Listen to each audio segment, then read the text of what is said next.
대작 올빼미에 대해서 살펴보겠습니다. 대체적으로 이제 올빼미의 상징성, 메타포에 대해서 많이 이야기를 합니다. 그래서 메타포의 관점에서 올빼미도 굉장히 중요하죠. 네, 그래서 굉장히 에, 유니크하고 독창적인 컨셉을 만든 그런 영화 가운데 하나입니다. 그래서 여러 가지 함의들을 풀어낼 수가 이제 있는데요. 이 시간에는 이제 올빼미의 의미뿐만 아니고, 네, 왜 경수가 그런 행동을 했을까에 대해서 어, 작가와 감독이 무엇을 이야기하고자 하는지에 대해서 살펴보겠고요.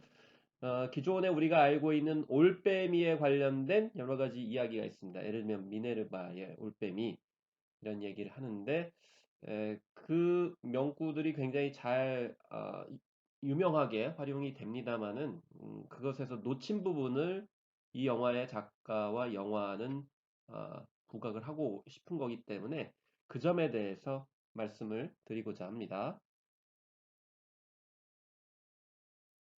그래서 무엇보다도 경수는 왜 침묵하지 않았을까라는 점입니다. 네. 침묵할 수 있는 혹은 침묵할 수밖에 없는 그런 자신의 처지와 상황을 누구보다도 잘 알고 있었고 그것을 평소에 강조했던 천경수가 왜 침묵하지 않았는가 이 점이 이 작품에서 궁극적으로 지적을 하고 싶은 점이라고 생각합니다. 물론 이 작품에 대해서 고증 논란도 있습니다. 그렇기 때문에 그런 고증적인 측면에서 동의할 수 없어서 혹평을 하는 경우도 있습니다. 호평이 아니라 혹평을 하는 경우죠. 그래서 인조가 과연 이런 정도의 인물밖에 안 됐는가부터 왕이 설마 그런 짓을 시켰겠는가라고 지적하는 경우도 있습니다. 그리고 당시에 신하들이 청나라를 배척했던 그런 측면이 많았기 때문에 과연 신하들이 그렇게 했겠는가라는 지적도 있고요. 또 소현세자의 죽음에 관련돼서 이제 지적을 하는 경우도 있었습니다. 그래서 죽었을 때 아홉 구멍에서 피가 나왔고 고열에 이제 시달렸기 때문에 학질이라기보다는 이제 유행설 출혈로 죽은 거 아니냐라고 현대적으로 해석을 하는 분들도 있는데요. 그렇기 때문에 이 작품은 고증적인 측면에서 문제가 있다 이렇게 지적을 합니다. 근데 유행설 출혈열이라는 것도 이제 짐작에 불과하고요. 어쨌든 창작적인 관점에서 봤을 때 이 작품은 패션 장르로서 역사의 짧은 기록을 가지고 상상력을 부여해서 오늘날 우리가 음미해 볼 만한 가치들, 의미들을 이끌어내는 작품 영역이기 때문에 이 점에 초점을 맞춰서 감상하는 것이 중요하겠습니다. 특히 소현세자도 학질로 죽었고 인조도 학질로 죽었다라고 하는 역사적 기록의 사이를 상상력으로 채운 점이기 때문에 의미와 그리고 창작자의 관점에서 보는 것도 이제 필요하겠습니다. 이 작품에서 핵심적인 컨셉은 하이 컨셉팅으로서 어, 보이는 것과 보이지 않는 것에 대한 관점입니다. 그래서 겉으로는 보이지만은 사실상 그것만은 아닌 주인공 캐릭터를 설정을 해서 진실을 본 그 사람의 고충 또 그 환경에 대해서 잘 착안했다라고 볼 수 있겠습니다. 그래서 세계 최초로 주맹증이다 이런 이제 개념을 가져왔는데요. 그래서 여기서 낮주자에 이제 안 보일 맹자라고 해서 주맹증이다라는 거죠. 오히려 밝은 대낮에는 사람들이 보이는데 이 작품의 주인공은 오히려 밝은 대낮에는 안 보이는 주맹증을 갖고 있다. 그래서 이 영역도 이제 시각장애인이라고 볼 수가 이제 있겠는데요. 제 개인적으로는 이 아이디어를 어디서 찾았을까? 라는 점을 이제 다른 것도 아니고 이 캐릭터에서 찾았습니다. 바로 좀비 캐릭터인데요. 이제 좀비는 낮에는 이제 햇볕 때문에 사실은 이제 눈조차 뜨지 못하고 심지어 뭐 사멸되는 뭐 그런 특징도 보이는 영화나 드라마도 있었습니다. 그래서 좀비 같은 경우는 오히려 이제 밤에 더 어, 힘을 얻어가지고 심지어 뭐 더 또렷하게 보는 경향도 생기고 있는데 여기에서 출발한 게 아닌가 이렇게 생각이 드는데요. 다만 기존의 좀비와는 다른 어떤 철학적인 세계관이 있기 때문에 이런 점에서 남다른 올빼미라고 볼 수가 있겠습니다. 그래서 밤에는 보인다라고 했을 때 좀비는 이제 사륙을 하고 자기 이익을 취하기 위해서 돌아다니지만은 이 영화의 천경수는 밤에 오히려 공부를 하고 또 밀린 일까지 처리하는 생산적이고 건강한 모습을 보인다는 점, 이 점이 이제 그런 좀비의 눈과는 다르다라고 생각이 들고요. 그렇기 때문에 경수는 또 다른 운명을 맞게 되는 그런 질곡에 휩싸이게 됩니다. 올빼미의 인물 관계도입니다. 그래서 왕을 중심으로 해서 최대감, 뭐 후궁인 조씨, 그리고 소현세자와 강빈 이렇게 자녀와 이제 세자빈으로 이루어져 있고요. 또 이 한쪽으로는 왕의 침술사인 경수, 그리고 어이인 이형이, 여기에 이제 선배인 만식, 이렇게 인물 구성이 주로 이루어지게 되고요. 여기서 이제 빠진 거는 경수에게는 이제 어린 10살 동생이 있습니다. 그래서 동생 때문에 사실 이제 궁에 들어가는 모습이고, 또 나중에 결단을 내릴 때도 이 동생 때문에 하게 되기 때문에 이 동생이 들어갔으면 더 좋았겠습니다.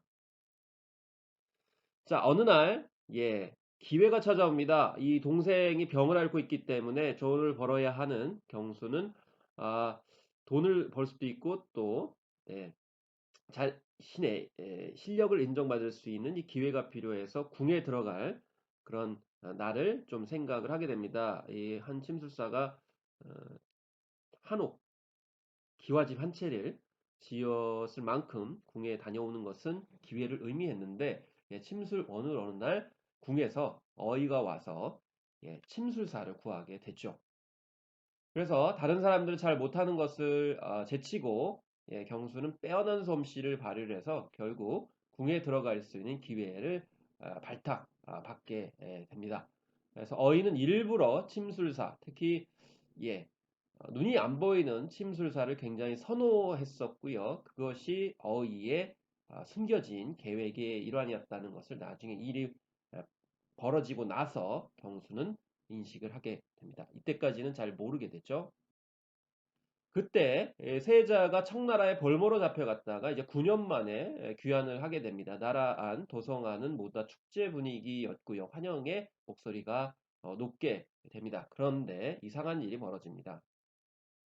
왕은 반가워하는 것 같지만 뭔가 묘한 분위기를 흘리게 되는데요.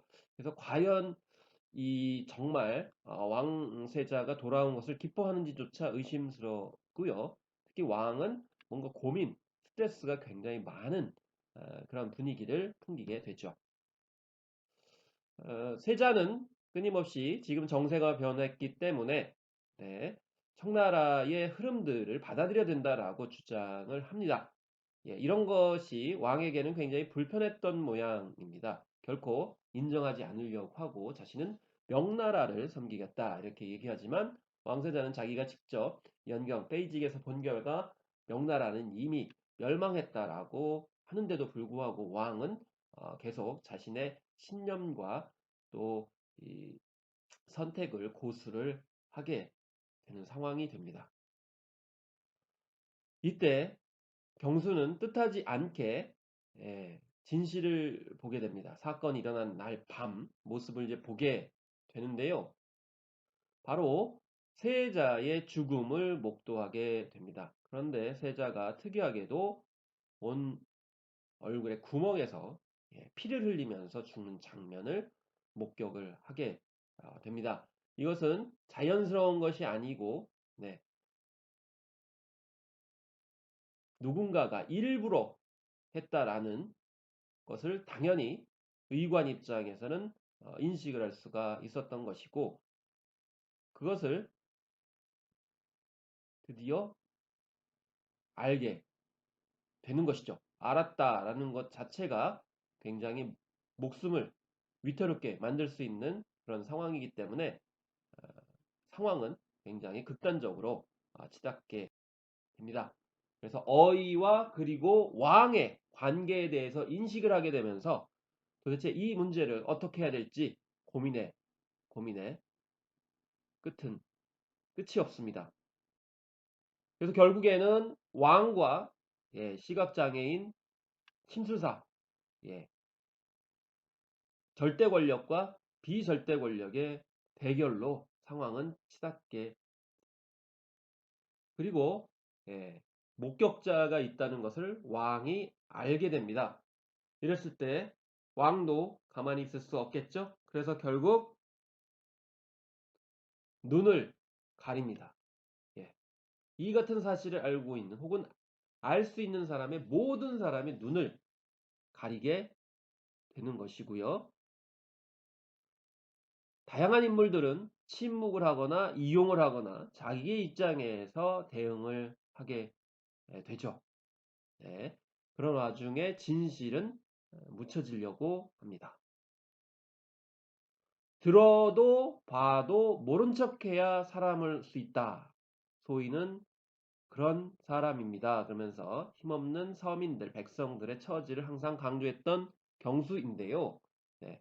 그래서 평소 자기가 말했던 것처럼 봐도 못 본 척, 들어도 못 들은 척 해야 되는데 경수는 진실을 본 것을 외면할 수가 없었습니다.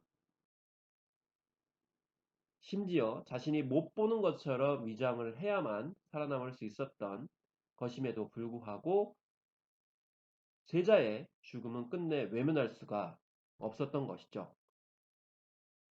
여기에서 많이 지적해 온 미네르바의 올빼미를 이야기를 합니다. 그래서 미네르바의 올빼미는 옛날부터 많이 언급이 됐었죠. 그래서 어둠이 깔리기 시작할 때 미네르바의 올빼미는 날아오른다. 그래서 어두운 상황이라는 건 굉장히 암울하고 방향이 보이지 않는 그런 불확실한 상황이죠. 미래 예측이 불가능한 상황인데 이 상황 속에서 어, 나름대로 식견과 통찰력을 가지고 위험을 인지하고 방향을 제시할 수 있는 존재가 이제 지식인이다. 이런 관점에서 많이 언급이 됩니다. 그렇지만 지식인들은 행동하지 않는다라고 해서 비판을 많이 받았던 측면에서 한계도 있었는데요. 하지만 현실의 올빼미는 밤에 사냥을 하죠. 예. 밤이 돼서야 잘 보이기 때문에 그때서 야행성으로 사냥을 합니다. 이 영화에서도 핵심적으로 경수는 그런 말만 하는 지식인이 아니라 직접 행동하는 예, 사람으로서 존재로서 그려졌다는 점이 다른 영화들 혹은 다른 책들, 다른 텍스트와는 달랐던 점이죠. 그래서 제가 다 보았습니다 라고 하는 진실을 억압하고 은폐하려는 사람들과 맞서서 나름대로 고군분투하게 됩니다. 그래서 심지어는 알리죠. 세자빈한테. 그렇지만 세자빈은 당장에 자신이 살기 위해서 그것을 왕 앞에 폭로했다가 오히려 되치기를 당하는 상황이 벌어지고요. 그래서 모든 문을 걸어지 않고 놈을 잡아들여라 라고 해서 오히려 경수는 위험에 빠지게 되는 것이죠. 신하에게 그러니까 영의정에 말했더니 영의정은 또 처음에는 도와주는 척 하다가 나중에는 자신의 권세를 위해서 왕과 야합을 하게 됩니다. 그렇지만 결국 경수는 자신의 방법으로 1차는 실패했지만 결국에는 왕도 의원의 손에 의존할 수밖에 없는 노예 변증것 같은 그런 상황 속에서 결국 사필 규정하는 모습을 보여주게 되죠. 이 부분은 영화를 좀 상세하게 보시는 것이 필요하겠고요. 최후는 말하지 않겠습니다.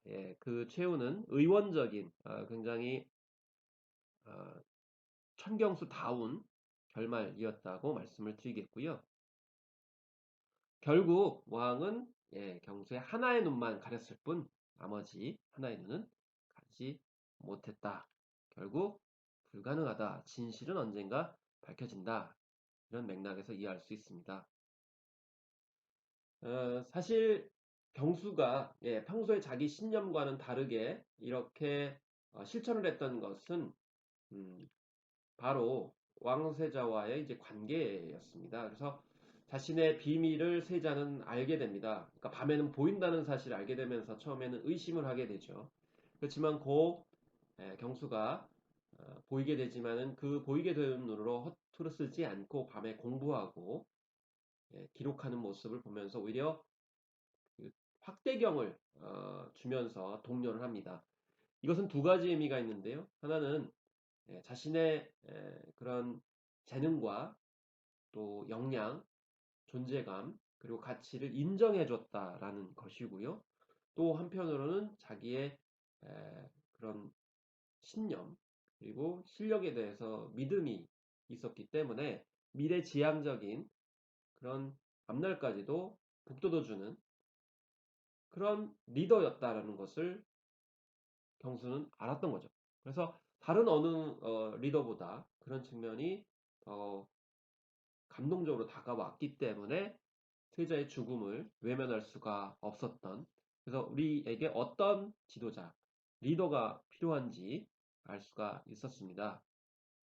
그래서 세상을 움직이는 것은 뭐 어둠에 처했을 때 올빼미가 등장해서 세상의 경각심을 알려준다, 그 차원이 아니고 결국 소현사자도 확대경을 통해서 뭔가 주면서 독려를 했기 때문에 경수의 마음을 그렇게 움직일 수 있었고, 또 경수도 세자의 죽음을 그대로 외면할 수가 없었던 것이죠. 그래서 휴머니즘이다 이렇게 얘기를 하지만 결국 서로 간에 그런 존재적 가치를 인정해주고 보듬어주는 그런 관계 형성이라고 하면 민주주의도 혹은 좋은 사회를 위한 그런 변화도 충분히 가능하다라는 점을 이 작품에서는 이야기하고 있다 라면서 손짓 하나, 예, 말마디 하나, 이것도 실천이면서 세상을 움직일 수 있는 단초가 될 수 있다라는 점, 거창한 것보다는 더 필요하다라는 점을 강조하고 있다고 말씀드리고자 합니다. 이상입니다. 감사합니다.